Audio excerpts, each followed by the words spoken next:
Gandang gabi kapanulat. Tayo ay magpapakain ng ating alaga sa ating mga hipon. Kasi nga ito, ginaya dyan na sapsap, tinadtad. So nahingi lang natin yan. Oo, sa mga, ito tinatawag na pagka yung sama-samang maliit na, na isda na sobra sa huli ng maglalambat, tinatawag na siyang mga jako. Jako na yun. Maliliit yun. O ano man yun, sapsap man o ano, basta maliliit na siya, kumbaga mapinagpilian, jako na ang tawag doon. Yun ay good for ano na, pambenta sa mga ganyang pakainan ng mga sigapo, may nagkukulture ng sigapo. So yan, yan, punta tayo sa ating ano, magpapakain tayo ng sugpo at hipon. So ere, so tuwing gabi natin siya pinapakain kasi nga gabi siya na, gabi talaga sila kumakain, lumalabas. Yan, pinagtad na siya. O yan, nandito na tayo sa ating area. So ito, lalagyan ko to ng solar pagkaan. So tingnan natin sila. Yan, ito, sabuyan na natin siya. Puha tayo ng ilan. Yan.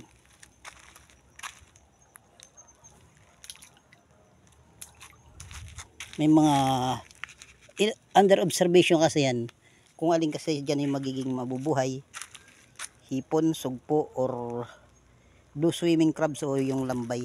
Nag-alaga din kasi ako nun, mga blue swimming crabs. Yan, isa natin yan. Ayan o. So dito sila sa baybay tabi. Yan, naglagyan natin sa baybay tabi. Yan, kasi nandiyan yan mga hipon na yan, yan. Nandiyan sila sa tabi-tabi. Yan o.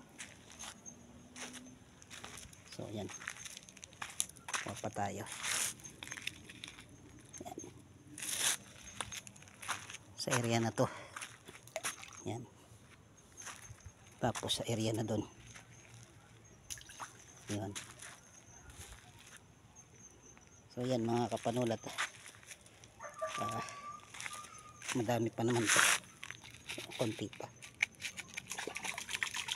Oh.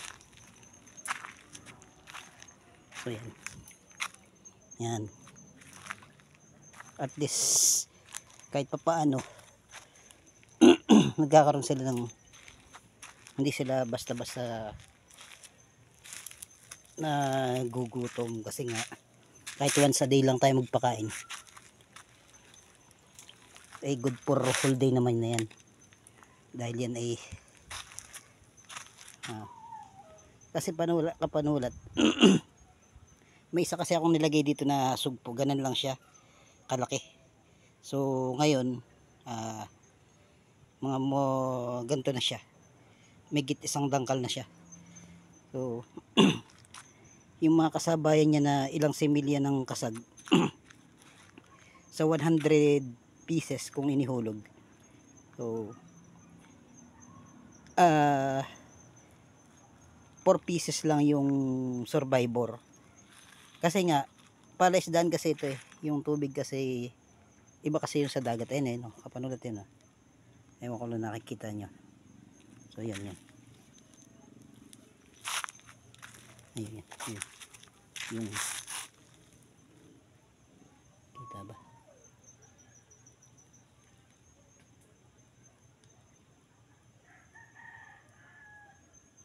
Yun yung blue swimming crabs. So yung lambay sa Bisaya.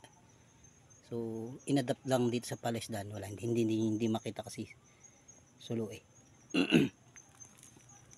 So yan, yung mga hipon niya kumakain na sila.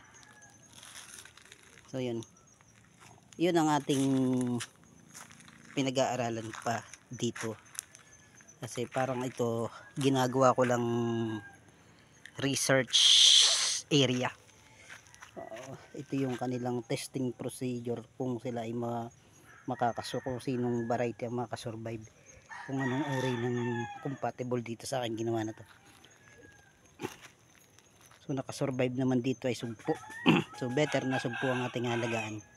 So ngayon napalaki na natin siya ng ganun, ang hakbang natin isa hanap naman tayo ng supplier ng sugpo dito sa mga hatchery, at yun ang main na aking alagaan dito sa ginawa kong pond na to, mini pond. So yun lang, magandang gabi Kapanulat, at yan, update ko kayo kapag mayroong tayong nakuhang similya ng sugpo. Maraming salamat at mabuhay po kayo mga Kapanulat. Pakipollow na lang po ng aking page para pakilike na rin, and then para ma-update ko kayo sa tuloy-tuloy nating pagkukulture nitong ating inaalagaan. So yun lang po, at maraming salamat. Gandang gabi.